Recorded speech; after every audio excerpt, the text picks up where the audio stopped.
Welcome! I will show you today 3 riddles that will blow your mind. Write down in the comments which riddles you were able to solve and which left you clueless. Here comes the first riddle. In the beginning of September, while you are enjoying your late summer holidays in a jungle, you and 2 of your friends are captured by cannibals who bring you to the headman of their group. And super surprisingly, like in pretty much every prisoner riddle that exists, the cannibals like to play games with their prisoners, and this is the only chance for you to remain uneaten.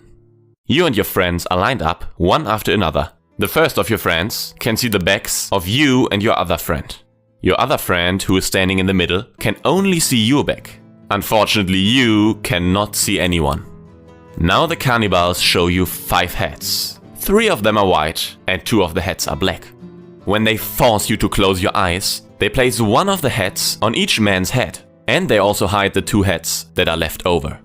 Then the cannibals allow you to open your eyes again and tell you that if one of you can guess what color hat he is wearing, you can all leave unharmed, but if one of you guesses wrong, you will immediately be killed and cooked.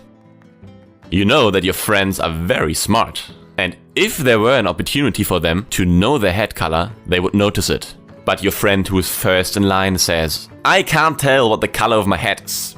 The other friend in the middle, who can see only your head, says, "Neither can I." Now it's your turn and the last chance for you and your friends. Can you tell the color of your head and free the 3 of you? You can pause the video now to think carefully before answering. The solution will follow in 3, 2, 1. Can you save your lives? You know for sure that the first of your friends did not see 2 black heads, or else he would have known that his head color must be white. You also know that the second one of your friends did not see a black head, because if he saw you wearing a black hat, he would have known that his head was white from hearing the first one's statement. Now you know that you're wearing a white hat and you can tell the cannibals the correct answer. And let's hope that they will keep their promise and set you free. Here comes riddle number 2. Let's get out of here, your friend hurries you. You have found the 9 golden balls that you have been sent to find. Unfortunately, you can't take all of them with you, because the way back is hard and exhausting.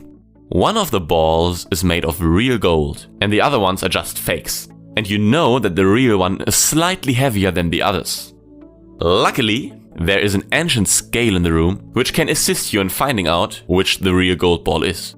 But as it is very old and fragile, it will break after using it 2 times. Are you able to identify the heavier gold ball by using the scale only twice? Pause the video now to think about the riddle. The solution will follow in 3, 2, 1. There's only one way to find out the heavier ball if you can use the scale only twice. Divide the 9 balls into 3 groups of 3 and compare the weight of 2 of those groups. The group that's heavier than the other 2 is now obvious. It's either tipping the scales, or if the scales stay balanced, then it is the group you didn't include. Now choose 2 balls from this group and compare the weights. You can use the same logic again. You will either immediately see which is the heavier ball, or if the scales stay balanced, it's the 3rd ball from the heavier group that you didn't include. Let's get to the 3rd riddle. On a late Sunday afternoon, police officer Todd is called to a crime scene nearby. When he enters the room, he finds a dead man who appeared to have hanged himself from the ceiling. Todd looks around in the room and is left puzzled when he notices that there's no chair or table that the man could have used to jump off of. He observes the room precisely for a while and finally exclaims, "I found the solution." Can you also tell what happened here and how the man killed himself? Pause the video now to think about the solution. The solution will follow in 3, 2, 1. The key to the solution of this case is the puddle of water beneath the man. The man used a block of ice to stand on it and attach the rope to his head. All he had to do then was waiting for the ice to melt. This caused the man's death, as well as the puddle of water beneath him. I hope you enjoyed the riddles and were able to solve some. And see you in the next video.